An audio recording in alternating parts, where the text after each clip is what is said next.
구약 예레미야서 31장 15절부터 26절까지 같이 합독합니다. 여호와께서 이와 같이 말씀하시니라. 라마에서 슬퍼하며 통곡하는 소리가 들리니 라헬이 그 자식 때문에 애곡하는 것이라. 그가 자식이 없어서 위로받기를 거절하는도다. 여호와께서 이와 같이 말씀하시니라. 너의 울음소리와 너의 눈물을 멈추어라. 너의 일에 삭슬 받을 것인즉 그들이 그의 대적의 땅에서 돌아오리라. 여호와의 말씀이니라. 너의 장래에 소망이 있을 것이라. 너의 자녀가 자기들의 지경으로 돌아오리라. 여호와의 말씀이니라. 에브라임이 스스로 탄식함을 내가 분명히 들었노니 주께서 나를 징벌하심에 멍에에 익숙하지 못한 송아지 같은 내가 징벌을 받았나이다. 주는 나의 하나님 여호와이시니 나를 이끌어 돌이키소서. 그리하시면 내가 돌아오겠나이다. 내가 돌이킨 후에 뉘우쳤고 내가 교훈을 받은 후에 내 볼기를 쳤사오니 이는 어렸을 때의 치욕을 짐으로 부끄럽고 욕됨이니이다 하도다. 에브라임은 나의 사랑하는 아들 기뻐하는 자식이 아니냐. 내가 그를 책망하여 말할 때마다 깊이 생각하노라. 그러므로 그를 위하여 내 창자가 들끓으니 내가 반드시 그를 불쌍히 여기리라. 여호와의 말씀이니라. 처녀 이스라엘아, 너의 이정표를 세우며 너의 편말을 만들고 큰 길 곧 내가 전에 가던 길을 마음에 두라. 돌아오라, 너의 성읍으로 돌아오라. 반역한 딸아, 너희가 어느 때까지 방황하겠느냐. 여호와가 새 일을 세상에 창조하셨나니 곧 여자가 남자를 둘러싸리라. 만군의 여호와 이스라엘의 하나님께서 이와 같이 말씀하시니라. 내가 그 사로잡힌 자를 돌아오게 할 때에 그들이 유다 땅과 그 성읍들에서 다시 이 말을 쓰리니 곧 의로운 처소여 거룩한 산이여 여호와께서 너에게 복 주시기를 원하노라 할 것이며, 유다와 그 모든 성읍의 농부와 양떼를 인도하는 자가 거기에 함께 살리니 이는 내가 그 피곤한 심령을 상쾌하게 하며 모든 연약한 심령을 만족하게 하였음이라 하기로 내가 깨어보니 내 잠이 달았더라. 아멘. 예레미야 31장은 지난주까지 첫 단락을 보고 오늘 15절부터 26절까지 두 번째 단락을 보고 있습니다.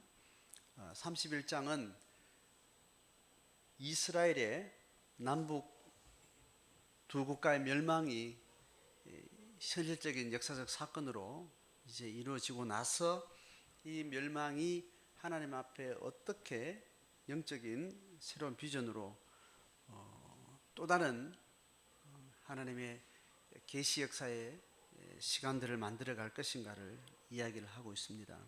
그러니까 31장은 예레미야 선지사에게 있어서 핵심이에요. 그러니까 하나님의 목적은 망하게 하는 것이 목적이 아니고 망함을 통해서 이경륜 시대보다 더 훨씬 더 진보된 하나님의 계시의 차원으로 들어가는 회복이 목적입니다. 그러니까 500년의 이스라엘의 가나안 정착의 역사가 새로운 겉으로는 실패로 끝났지만 그 실패의 역사적 사건을 통해서 훨씬 더 깊고 더 근원적인 더 진보된 하나님의 역사를 한 발짝 더 나아가는 하나님의 비전이 소개되는 겁니다. 그러니까 예레미야의 이 시대적인 상황은 암울하지만 이 암울한 현실을 영적인 해석과 비전으로 새롭게 제시하는 것이 예레미야의 소명이죠. 그래서 예레미야의 핵심 메시지는 포로 회복에 대한, 그리고 그 포로 회복의 뒤에 숨겨진 하나님의 새로운 비전을 제시를 하는 겁니다. 자, 그런 의미에서 지금 오늘 15절부터 26절까지는 네 단락으로 구별이 되면서 포로 회복의 역사적 사건이 이면적으로, 영적으로, 인격적으로 이 포로 사건을 경험하는 이스라엘과 하나님의 백성들의 어떤 마음 가운데 심령적으로 어떤 측면의 의미들이 그 안에 이루어질 것인지를 네 가지 단락을 통해서 소개를 하고 있어요. 그러니까 지금 포로 회복은 역사적 사건이고 정치적 사건이에요. 바벨론이 멸망하고 나서 페르시아 제국이 새로운 제국을 지배를 하게 되면서 제국의 피식민지들에 대해서, 피지배자들에 대해서 정책이 바뀌어지게 됩니다. 그러니까 중앙 집권적인, 우리 지금 현재 정치인으로 말하면 중앙 집권적인 방식으로 제국을 통치하던 방식에서 지방 분권적인 방식으로 정치 시스템이 바뀌어지는 거예요. 그러니까 지금 포로로 잡혀가는 이 바벨론 제국의 방식은 바벨론 제국이 강력한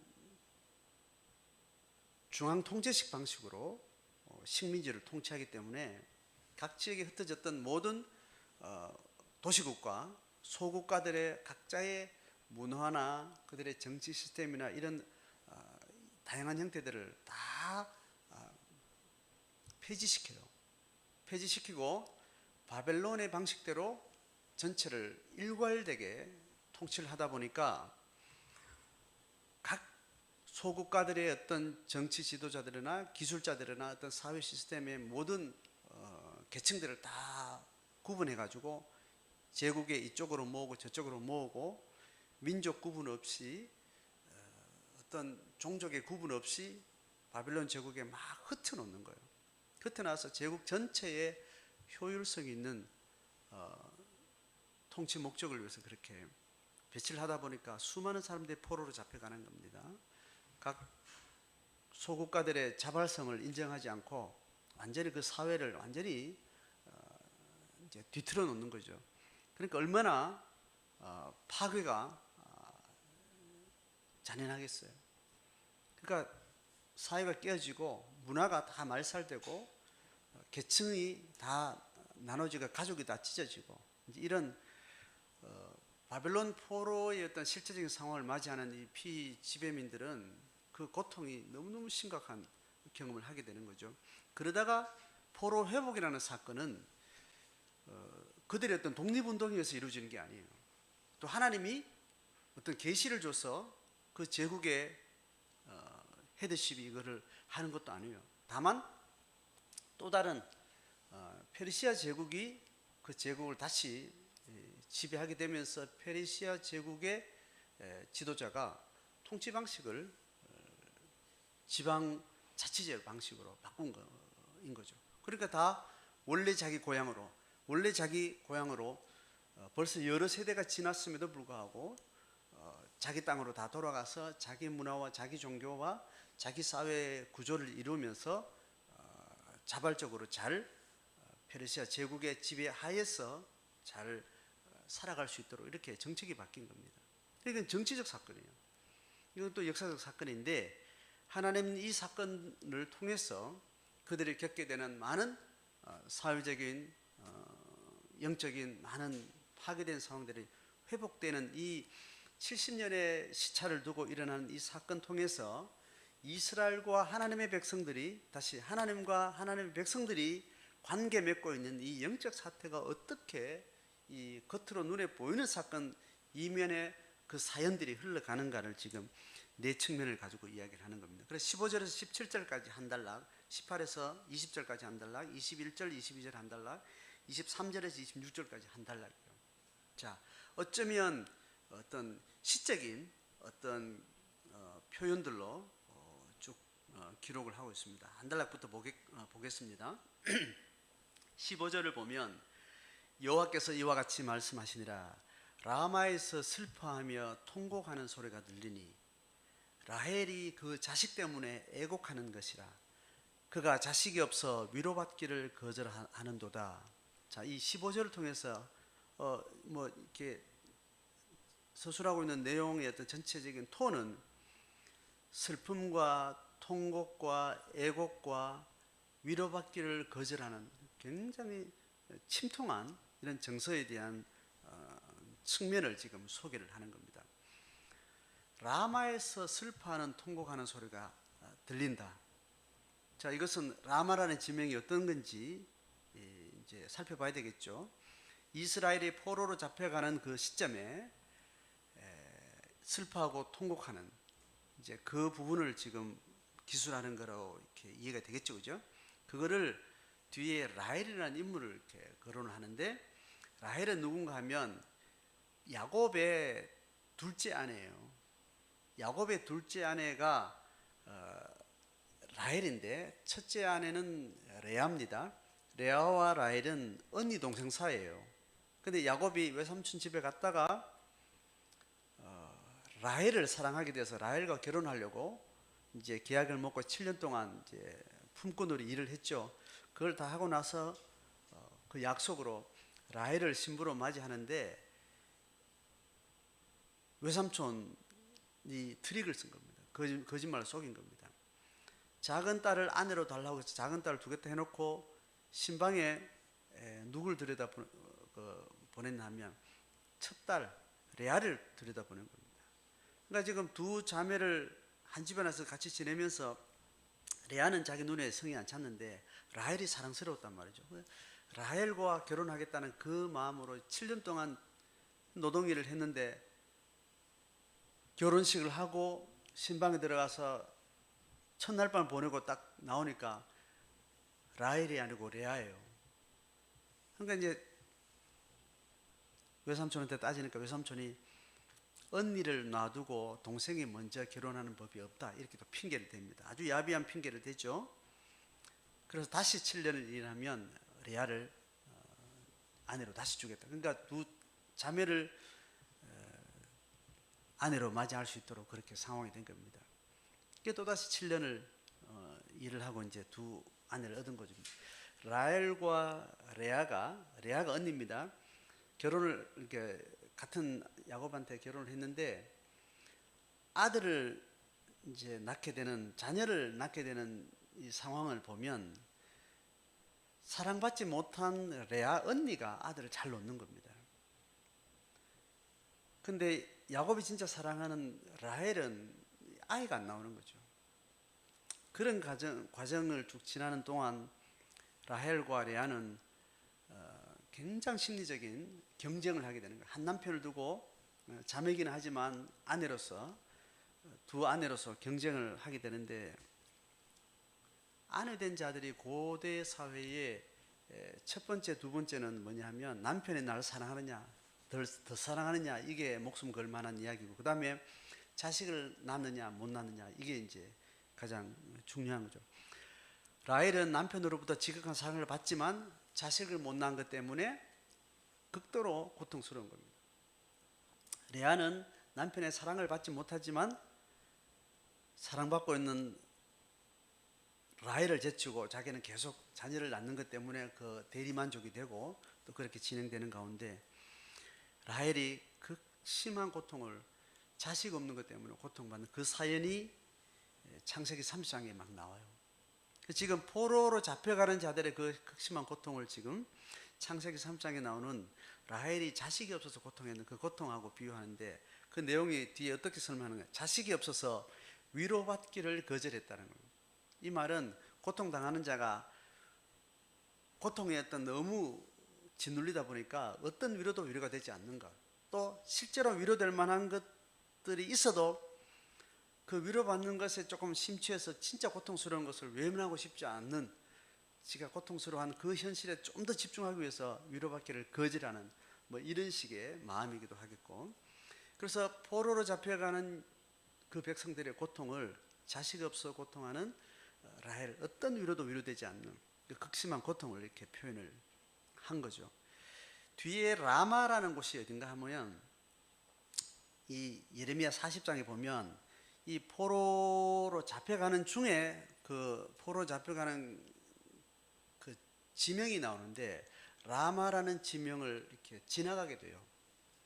지나가게 되면서 거기서 예레미야도 포로로 잡혀가다가 라마라는 그 지역에서 이렇게 풀려나게 되는 어떤 그 스토리가 40장에 나옵니다. 그러니까 지금 라마는 어떤 중요한 포로로 잡혀가는 과정 중에 이스라엘 그 유다 땅 그 영역 안에 있는 어떤 지명인데, 거기서 어느 정도 새롭게 조직을 새로 짜고 새롭게 뭔가 이렇게 포로 잡혀가는 긴 여행에 출발하기 전에 아마 집결지로서 그 뭔가 행정적인 일을 했거나 뭐 그런 이제 지명 같아요. 그래서 거기서 수많은 사람의 고통의 울분들이 어떤 실제 사건들이 있었던 이제 그거였다고 지금 학자들은 이해를 하는 거죠. 그래서 그들의 포로로 잡혀가는 자들의 그 고통의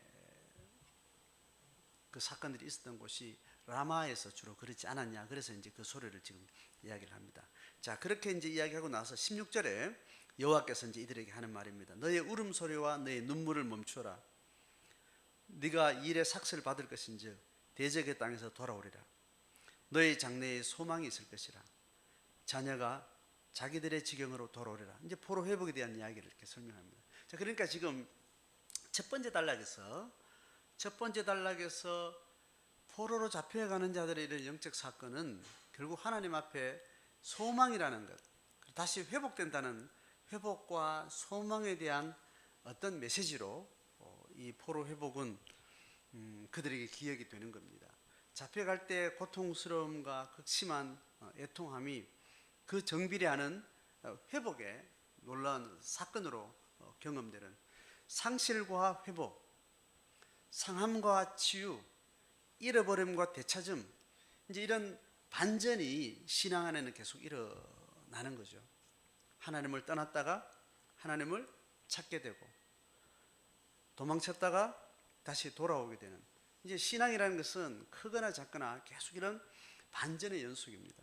하나님의 은혜를 입은 만큼 은혜를 잃어버렸을 때는 고통이 심한 만큼 하나님을 만났을 때 그것이 회복되는 놀라운 감격, 이런 것들이 지금 신앙생활 이전이나 신앙생활 이후에나 계속 영적 생활이라는 것은 상실과 회복, 이것의 파도의 주기를 타면서 점점 하나님을 알아가고 신앙의 맛을 우리가 점점 배워가게 되는 그런 흐름이라는 거예요.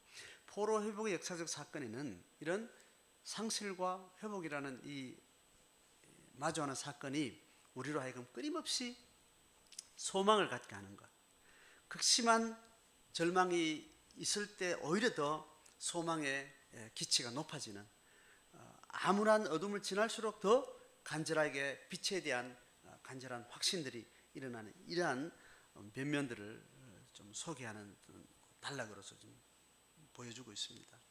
오늘 우리가 일반적으로 구약시대나 신약시대나 우리의 신앙을 하나님과 함께 가지고 있다는 할 때 우리는 근본적으로 소망이라는 것을 늘 가지고 있습니다. 소망을 가지고 있다는 그 전제는 뭐냐면 항상 절망의 그림자 속에 우리는 어른거리는 절망의 그림자 속에 살고 있다는 거예요.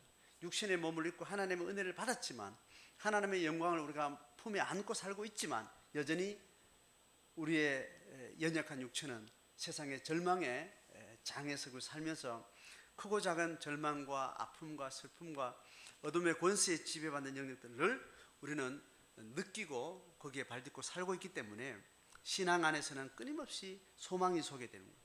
빛이 소개되고 새로운 꿈이 드러나고 기대감이 있고, 이제 이것의 경중이 우리 신앙의 어떤 완급의 상황으로 그렇게 우리 가운데 계속 살아있게 되는 겁니다. 우리가 지금 우리의 신앙을 생각할 때 내가 소망을 안고 있느냐, 하나님을 믿는다 할 때, 하나님을 의지한다 할 때 우리가 신앙의 실제를 우리는 어디서 확인하는가 하면 소망의 끄트머리를 네가 다 잡고 있냐, 잡고 있다라는 그 질문은 뭐냐면 네가 지금 현실로 붙들고 있는 절망의 끄트머리는 뭐냐, 그 절망을 고스란히 안고 있지만 그 절망의 반대급부에 또 다른 소망을 하나님 때문에 네가 그걸 가지고 있느냐, 이 질문이 사실은 우리가 발을 딛고 살아가는 현실에서 우리의 신앙의 어떤 질문이 되겠죠. 소망이 없다는 것은 절망에 완전히 잠겨 있든지 아니면 절망할 만한 특별히 고난이나 어려움들이 없다든지 뭐 이런 겁니다. 만약에 내가 절망에 완전히 빠져 있어서 소망을 내가 생각하지 못하고 있다라는 것은 우리가 충분히 이해가 될 만한데, 절망을 느낄 만한 어떤 삶이 주변에 없다라는 것은 굉장히 이렇게 영적으로 문제가 있는 거예요. 실제로 내가 내 삶의 영역 안에서 절망이 있다 할 때는 그건 정상적인 겁니다. 거기서 우리는 어떤 영적 질문을 해야 되는가 하면 그 절망을 향해서 또 다른 하나님 때문에 품고야 되는, 하나님 모르는 사람 같으면 나와 똑같은 이런 절망의 상황 속에 어떤 소망도 내가 손에 붙들 수 없는데, 이 절망이라는 상황을 안고 있는 나로서 하나님을 믿는 자이기 때문에 하나님의 이유로 거기에 반비라는 소망을 내가 들고 있느냐라는, 이게 이제 믿음을 확인하는 중요한 질문이죠. 그런데 내가 절망을 느낄 만한 어떤 절망을 나는 모르겠다. 이제 이게 심각한 영적인 문제예요. 무슨 말인가 하면 내 안에 실제로 정말 절망적인 사건이 없을 때 우리는 절망에 대한 자기 삶이 없는 거죠. 근데 이러한 상태를 그가 신앙생활을 하고 있다면 그 신앙생활은 굉장히 자기중심적인 신앙이에요. 자기중심적인 신앙이라는 것은 이것은 우상을 이야기하는 겁니다. 신앙은 절대로 자기중심적인 것이 아니에요. 신앙을 가졌다라고 할 때는 자기중심적인 삶을 살아가는 이 이기심, 자기에 빠져있는 이런 삶이 하나님 없이 사는 삶의 본성인데, 신앙을 가진다라는 것은 자기를 중심에 두고 세상을 보는 이 세계관이 바뀌는 걸 이야기해요. 하나님을 중심에 두고 나는 원 오브 댐이에요. 많은 사람 중에 한 사람일 뿐이에요. 이렇게 자기를 인식하고 세상을 보는 이 세계관이 바뀌는 것이 신앙인데, 신앙을 가지고 났어도 내가 살아가는 삶의 어떤 앵글을 자기 중심에 두고 있다는, 이거는 성경이 말하는 신앙은 아니에요. 그냥 종교일 뿐이지. 그러면 성경이 말하는 신앙은 자기중심적이 아니라면 어떤 말인가 하면, 내가 삶이 평안해서 특별히 고민될 만한, 특별히 고통스러워, 특별히 슬픈 이런 것이 사실 없어요. 그런데 하나님을 중심으로 한 신앙의 세계관으로 내가 바뀌고 나면 내 안에 일어나는 고통에 대한 감수성은 어디로 뻗쳐가는가 하면, 나 말고 나하고 전혀 상관없는 타자들의 고통이 내한테 느껴지기 시작하는 거예요. 하나님을 중심으로 산다는 것은 어떤 세계관적인 어떤 틀을 이야기할 뿐만 아니라 그 인격적으로 어떻게 와닿는가 하면, 다른 사람의 고통이 내 고통으로 느껴지고 남의 일이 아니고 내 일처럼 느껴지고, 이제 그런 감각이 생기는 거예요. 이게 인격적으로 하나님을 정상적인 관계 속에 가지고 살아가는 삶의 세계관에서 나오는 인격적인 태도예요. 왜냐하면 하나님이 중심된 세상은 잃어버린 모든 피조물에 대해서 하나님 가슴 아파하고 고통스러워하고 애통하는 마음을 가지고 있기 때문에, 그 하나님의 은혜를 입은 사람은 하나님 중심으로 자기의 중심성을 벗어버리고 하나님이 만들어가는 세상, 하나님이 원하는 세상에 대한, 그 세상에 내가 함께 동참하는 삶을 고백한 것이 신앙이기 때문에, 그 신앙이 하나님과 정상적인 관계에 들어가면 기도하고 종교생활하는 것 말고 실제 속에서 드러나는 사실은 뭐냐 하면, 나와 전혀 상관없는, 이해관계가 전혀 없는 그들의 아픔에 대해서 그게 하나님의 아픔인 줄 알고 하나님의 아픔이 내 아픔으로 느껴지면서 그들의 고통이 내게 느껴진다는 겁니다. 자, 그럼 다시 본문으로 들어가면, 내게 소망이 있느냐라는 질문을 신앙에서 할 때, 그 소망은 잃어버린 많은 영혼들, 망가진 많은 하나님 피조물들의 고통으로 느껴질 때, 그 고통의 진통을 내가 가지고 있을 때, 내가 그것을 하나님의 대안으로, 하나님의 복음으로 거기에 비춰지는 소망을 내가 품는 겁니다. 그래서 기도하는 거예요. 그래서 중보할 수 있는 거예요. 중보의 근거는 그 절망적인 어떤 피조물의 절망에 대해서 하나님이 대안을 가지고 준비하고 계신다는 걸 알기 때문에, 속히 그 고통을 하나님의 긍휼에 의해서, 하나님의 복음에 의해서 그 고통을 면케 되는 그 역사적 사건을 우리는 간구하는 거예요. 하나님은 그 간구하는 자를 통해서 하나님은 그 시기를 땡기기도 하고 늦추기도 하고, 하나님은 거기에 함께 반응하는 사람으로서 분으로서 우리와 관계를 맺는 거죠. 자, 좀 그 부분을 오늘 17절 첫 단락에서 이야기를 합니다. 두 번째 단락은 뭐냐면 18절에서 20절까지 에브라임이 스스로 탄식함을 내가 분명히 들었노니, 다른 주제의 다른 이야기죠. 에브라임이 나오죠. 에브라임이 지난주 이야기한 것처럼 에브라임은 12지파 중에 북왕국으로 출발했던 10지파의 가장 강력한 리더십이 있었던 지파가 에브라임이에요. 그래서 북왕국을 대표하는 지파는 에브라임입니다. 에브라임을 말하면 왕국 시대의 에브라임을 이야기하면 그냥 북이스라엘을 이야기하는 거예요. 자, 그 이야기를 하는 겁니다. 북이스라엘을 대표하는 에브라임이 어떻게 해요? 스스로 탄식함을 내가 분명히 들었다는 거예요. 참, 이 화자가 이 글을 지금 진술하는 누군가가 에브라임이 스스로 탄식한, 북이스라엘이 스스로 탄식하더라고요. 그게 지금 위에서 말하는 라마에서 슬퍼하는 고통하고 같은 유겠지만 내용이 들어가 보면 스스로 탄식함을 분명히 들었노니 뭐라고 말하는가 하면 주께서 시작해서 19절까지 두 절을 지금 탄식의 내용이에요. 에브라임이 탄식하는 내용이 시작되는데 직접 화법으로 기록하죠. 주께서 나를 징벌하시며, 뭡니까? 에브라임이 하는 말이에요. 이게 에브라임이 지금 스스로 탄식하는 그 사연이 뭔가 하면 하나님 나를 징벌하셨다라는 거예요. 자, 북왕국에 대표되는 에브라임이, 북왕국이 그렇게 지금 탄식한다는 거예요. 내가 포로로 잡혀가서 탄식하고 고통하는 게 아니고 지금 이것이 하나님이 나를 징벌한다는 그 본질을 알고 있는 겁니다. 또 멍에에 익숙하지 못한 송아지 같은 내가 징벌을 받았나요? 징벌하는 이유가 뭐예요? 멍에에 익숙하지 못한, 이 말에 이게 의역인데 직역하면 뭐냐 하면 훈련받거나 교육받지 못한 송아지라는 말이에요.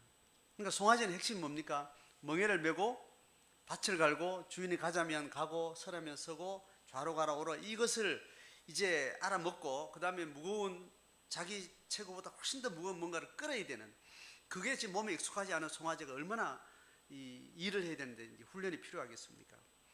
그런 상태로 자기를 인식하면서 내가 하나님 앞에 징벌을 받는 것이, 하나님이 뜻하는 바를 내가 잘 몰라서, 하나님이 가고자 하는 방향을 내가 잘 못 알아먹었어, 내가 아직 훈련받지 못한 송아지처럼 아직 어리고 미련해서 하나님 내게 징계를 주셨다, 이걸 네가 지금 에브라임이 인식을 하게 되는 겁니다.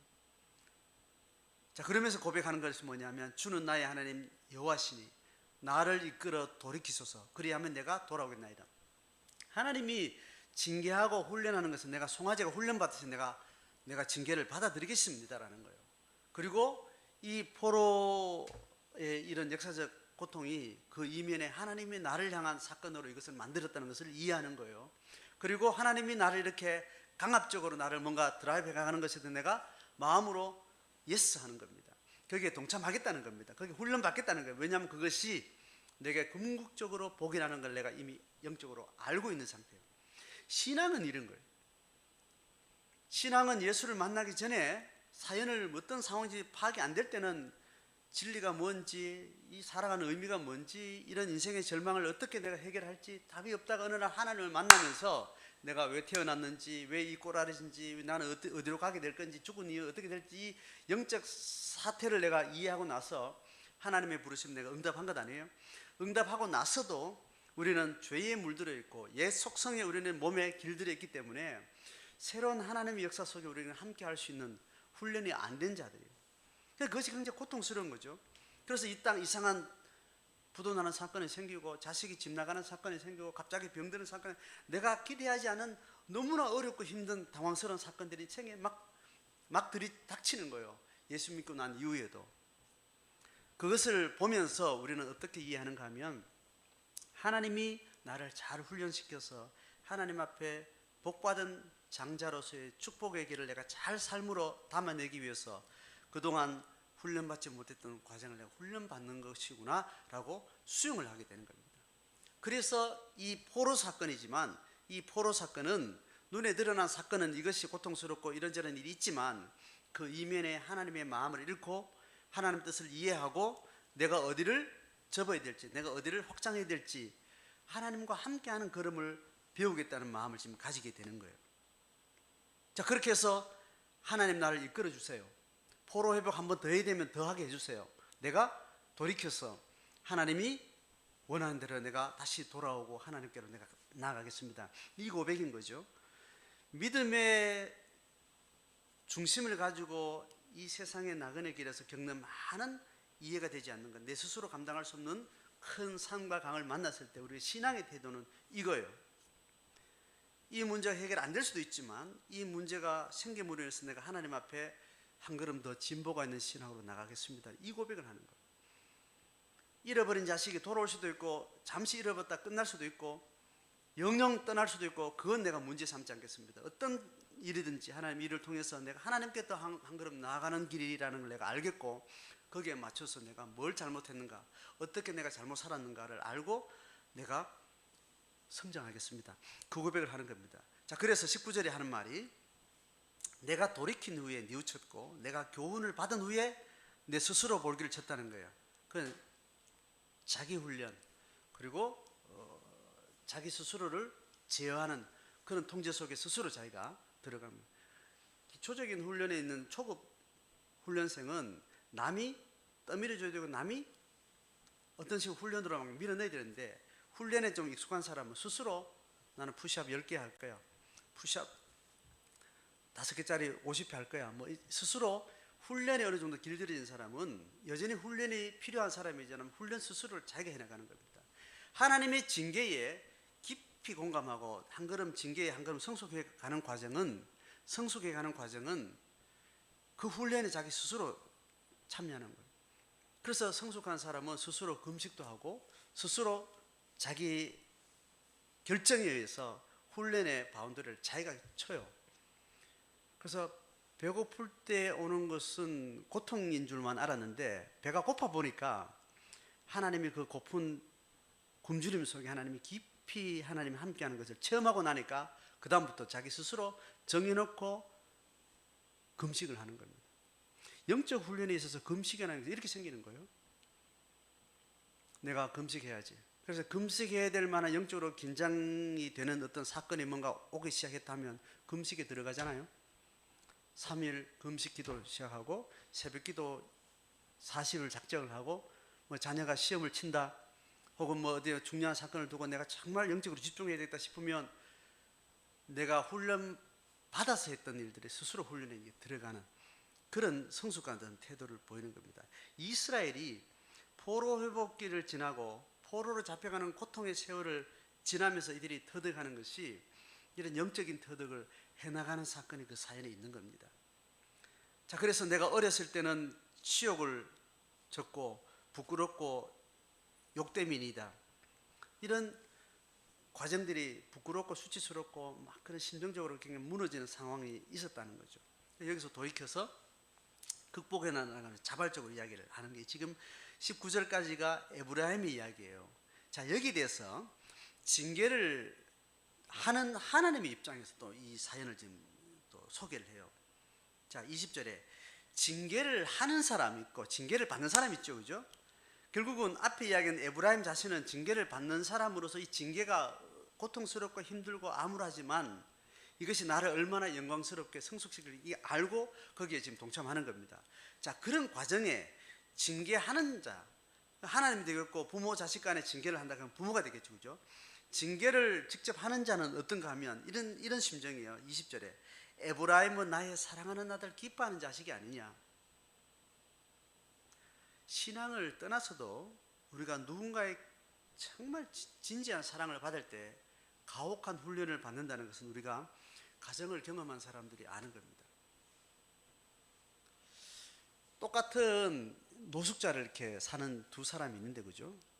한 사람은 태어날 때부터 부모 없이 그냥 천지고아처럼 그렇게 살았던 사람이에요. 그런데 똑같은 노숙자를 살아도 한 사람은 어릴 때부터 정상적인 교육을 받고 인성 교육을 받고 부모의 사랑이 뭔지 부유함과 만족이 뭔지 그리고 상실이 뭔지를 그런 것을 겪으면서 지금 이 시점에 노숙자로 살고 있는 거예요. 그 사람은 인간을 보는 인성이 이렇게 다릅니다. 훈계를 통해서 내게 누군가가 의도적으로 고통을 주는 걸 통해서 그게 강력한 사랑으로 느끼는 이 반대급부의 역설을 경험하지 못한 사람은 매를 대고 훈육하는 것은 이건 나쁜 짓이라고만 이해하는 거예요. 그런데 사랑은 사랑으로만 표현되지 않고 진정한 사랑은 어떨 때는 고통으로 징계로 들어가야 참되게 그를 사랑하는 그 비밀을 아는 사람은 그것을 실행할 수 있고 그런 누군가의 가해 앞에 그 사람이 나를 사랑해서 이런가 나를 무시해서 그런가를 읽어낼 수가 있는 거예요. 우리가 하나님과 관계 안에서 내가 우연히 사고를 당하고 우연히 누구한테 당하고 누군가에서 의도적인 가해를 당했는데 사람에게 가해를 당했는데 그 배후에 이 사건을 허용하신 하나님이 나를 향한 특정한 목적이 있고 그것은 지극한 사랑에 기반해 있다는 것에 대해서 읽어낼 수 있는 사람은 나를 가해하는 그 사람을 갈지 않습니다. 그냥 넘겨줘. 저 사람도 나를 미워하고 나를 가해하는 지 나름대로 사연이 있겠지. 그걸 흘려보낼 수 있고 그 배후 있는 하나님이 나를 향한 지극한 사랑으로 알고 내가 받는 이 공격이 이 받는 억울함이 근본적으로 내가 뭘 돌아봐야 될지를 읽어내는 거예요. 이게 인성적으로 영성적으로 같은 원리가 되는 거죠. 지금 에브라임은 나의 사랑하는 아들 기뻐하는 자식이 아니냐. 징계를 주는 사람은 눈물을 머금고 매를 대는 거예요. 어릴 때 우리가 부모의 훈육을 받으면서 그렇게 나를 사랑하는 부모가 어떻게 무섭게 저 나를 매질할 수 있냐. 이게 이해 안 되는 애는 방황을 하고 딴 데로 흘러가죠. 그러니까 부모가 자식을 봐가지고 똑똑한 자식은 똑똑한 총기를 보고 꾸중을 제대로 해야 됩니다. 내가 징계를 하면 그걸 징계로 알아먹지 못하는 티미한 자식한테는 절대로 그렇게 하면 안 돼요. 부모한테 분노를 쌓고 그러니까 삐뚤어집니다. 자학을 하게 돼요. 사랑이라고 자꾸 무조건 징계를 하고 훈육하는 것이 굉장히 무서운 결과를 낳을 수도 있습니다. 자, 그런 의미에서 하나님은 그렇다는 겁니다. 내가 그를 책망할 때마다 내가 수심이 깊다. 내가 너를 훈련시키는 이 상황으로 몰아갈 때마다 더 큰 사랑을 표현하는 발현이 이게 됐지만 그럴수록 더 위험할 수 있기 때문에 내가 많은 생각을 한다. 그래서 그러므로 하나님 하시는 말이에요. 그를 위해서 내 창자가 들끓었다는 거예요. 사랑의 표현이 다만 사랑으로만 안 되고 미움과 진노와 징계로 되기 때문에 그걸 할 때는 더 주는 사람이 고통스러워하고 조심스러워하고 혹시 제가 상처받지 않았나? 혹시 분노로 저것을 받아들이지 않았나? 조심스럽게 봐야 된다는 거예요. 하나님의 이 마음을 이렇게 표현해내고 있습니다. 포로 회복이라는 멸망이라는 포로로 잡혀가는 고난이라는 사건을 통해서 이스라엘은 이 경험을 하게 됩니다. 우리도 동일하게 이 삼경륜 시대에 신약 시대에 이렇게 살아가면서 우리 많은 믿지 않는 사람, 믿는 사람은 똑같은 코로나가 오면 똑같이 코로나 때문에 시달리고 회사가 부도나면 똑같이 가서 또 직장을 잃은 경험을 하게 되고 또 경쟁이 많은 대학의 입시 과정에서 반드시 합격하는 사람에서 또 그 숫자 이상의 불합격하는 사람들이 있는 이런 상황을 지나면서 하나님을 의식하고 살아가는 사람은 그 사건에서 도무지 설명하고 있지 않는, 드러나지 않는 뒤에 숨은 사연들을 그런 하나님의 사랑을 감지하고 또 그런 자기 안에 일어난 자기 자신을 돌아보는 자기를 회복하는 자기가 변혁되는 그런 경험들을 하게 되는 거예요. 이스라엘은 역사적 정치적 사건의 포로 회복의 사건을 겪으면서 굉장히 중요한 이런 영적 사연들을 중요하게 간증으로 이제 얻게 되는 겁니다. 자, 세 번째 단락으로 가면 21절, 22절에 이렇게 이야기합니다. 또 다르게 표현해요. 처녀 이스라엘아. 자, 이스라엘을 처녀라고 부를 때는 이스라엘이 하나님의 사랑을 입은 집단이고 공동체이지만 신랑과 신부의 관계였던 그 애정을 비유하기 때문에 이스라엘 하나의 인격체로 특별히 신부로서 이야기를 합니다. 그렇게 사랑스러운 하나님의 백성으로서 인격체로서 집단 인격체로서 이스라엘 이야기할 때 굳이 처녀를 붙일 때는 어떤 상황일 때 그런 거요? 처녀 될 자격이 없는 상태일 때 굳이 성경은 처녀라고 부르는 거예요. 이미 변절됐고 이미 순결한 처녀이기는 이미 변절된 그런 상태에 있는 이스라엘을 함께 부를 때 하나님이 여전히 나는 너를 사랑한다. 네가 그렇게 빗나가고 그렇게 순결을 지키지 못하고 그렇게 영적으로 그렇게 방황할 때도 나는 너를 다시 부를 때는 오늘 처음 만난 것처럼 순결한 신부를 맞이하는 신랑의 마음으로 난 너를 맞이한다. 이런 이제 전제가 있는 겁니다. 그래서 21절에 처녀 이스라엘아, 뭔 처녀 이스라엘이 벌써 포로로 잡혀가지고 그들은 50년 역사를 완전히 하나님의 아내로서는 완전히 실패한 그런 역사 속에 팔려갔다가 다시 돌아오는데, 이혼했다가 다시 돌아오는데 그를 부를 때 하나님이 처녀 이스라엘 이렇게 부른다. 자, 그러면서 하나님이 원하는 것은 너의 이정표를 세우고 편말을 만들어라. 가던 길을 돌아오라. 네 삶의 방향을, 잘못 가던 길을 다시 돌이켜라. 이런 삶의 길을 이야기하면서 하반절에 이렇게 이야기하죠. 큰 길, 곧 네가 전에 가던 길을 마음에 두어라. 그 신앙은 계속 어긋났다가 다시 돌아오고 어긋났다가 돌아오고, 이게 신앙 성숙한 사람은 이 사연이 더 많죠. 늘 신앙 크거나 작거나 빗나갔다가 돌아오고 이렇게 하는 그런 상황입니다. 하나님이 어느 때까지 네가 방황할 거냐, 방황하는 이스라엘을 참된 신앙으로 돌이키는 사건으로 하나님이 이 포로 회복의 사건의 역사적 상황들을 이렇게 의도하고 있다라는 이야기를 하고 있습니다. 이때 22절에 보면 반역한 딸아 네가 어느 때까지 방황하겠느냐, 여호와가 새 일을 세상에 창조하셨나니. 창조에 대한 이야기를 해요. 하나님이 구원 역사를 만들어가는 것은 창조 세계가 하나님의 손에, 하나님의 보호의 바운더리를 벗어나 버렸기 때문에, 하나님의 피조물의 자리를 벗어나 버렸기 때문에 다시 피조물의 자리로 불러들이는 과정인데, 하나님의 역사는 창조의 역사, 그러니까 재창조, 구원 역사는 하나님의 재창조의 역사인 겁니다. 그러니까 첫 창조는 6일 동안 끝났지만 하나님의 잃어버린 창조물에 대한 새로운 역사는 이제 인류 전체의 긴 역사를 통해서 재창조의 역사를 하나님 만들어가는 과정이 우리가 예수를 만난 사건을 통해서 만나는 신앙의 경험인 겁니다. 방황하던 딸이 다시 돌아오면 그 방황에 대한 모든 전적을 내가 다 씻어버리고 처녀 이스라엘로 내가 맞이하겠다. 그런 하나님의 마음을 담고 있습니다.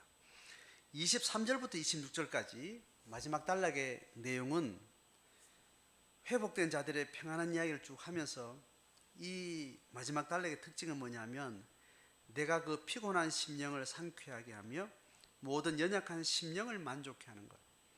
그러니까 결국의 목적은 하나님의 외적인 육체적 영역에, 정서적 영역에 많은 사연들을 하나님께서 고통으로 허용하시는 것은 결국은 그들의 영적인 안정과 영적인 평안함, 영적인 만족이 어디에서 어떻게 회복되어야 될 것인가, 그것이 하나님이 가진 관심인 거죠. 영혼이 참된 상쾌함 가운데 피곤한 심령이 상쾌해지고 연약한 영혼이 만족해야 되는 것, 이게 하나님의 궁극적인 목적입니다. 영적인 이 정상적인 관계 사건으로 육체적인 정체적인 모든 외적인 고통을 잊어버릴 만큼 자족할 수 있는, 이게 신앙의 정수예요. 신앙의 핵심은 자족이고 만족이고 주님만으로 만족하겠다는 겁니다. 주님 외에는 뭐예요? 영적인 생활 외에는 뭐예요? 육체적 여전히 지지리궁상, 여전히 많은 사건 또 반복되고 죽을 때까지 이건 내가 짐지고 가야 되고 이런 사건이 사연이 많음에도 불구하고 눈 딱 감고 하나님 집중하는 순간 이 모든 것이 사라지는, 이 놀라운 영적인 샘솟듯한 이 생명 안에 내가 살아갈 수 있는 것, 이게 그 사람의 영적인 비밀이고 신앙의 참된 고백이에요. 대학도 합격하고 좋은 데 시집가고 개돈 넣으면 착착 그때 또 타먹고 계획한 대로 사업하면 또 인풋이 아웃풋이 나오고 계획대로 다 되는 것, 여기서 신앙의 참된 중심을 찾기는 희박합니다. 그건 철저하게 그건 세속적이고 철저하게 불신자도 할 수 있는 감사요, 불신자가 살아가는 그런 삶의 어떤 증거일 뿐이죠. 참된 신앙은 무게를 달아보겠다고, 너 신앙의 무게를 달아보겠다고 작정하고 하나님이 우리를, 아무것도 없는 것이 우리를 내몰았을 때 주님만으로 만족하겠다는 그 참된 고백이 내게 있느냐, 그건 자기도 있어봐야, 상황 속에 들어가봐야 알 수 있는, 또 그 상황 속에서만 참되게 하나님 앞에 고백할 수 있는 그런 간증이 되는 겁니다. 이스라엘의 수천 년 전에 지금 일어난 포로 회복 사건을 통해서 이들은 긴 엄청난 고통의 세월을 통해서 이들은 영적 비밀을 터득하게 되고 영적인 간증을 갖게 되고 영적인 훈련들을 받게 되는 과정이 동일하게 우리가 100년 안의 인생을 살면서 각자 삶의 사연을 통해서 이런 고백을 하나님은 우리에게 하게 하시는 거예요. 각자의 삶 가운데 이 한 주간, 최근 1년 동안, 최근의 내 생애 가운데 이러한 큰 어려움의 사건 속에서 이러한 영적인 비밀을 훈련받으면서 고백해내는 그런 은총이 있기를 주의 이름으로 축복합니다.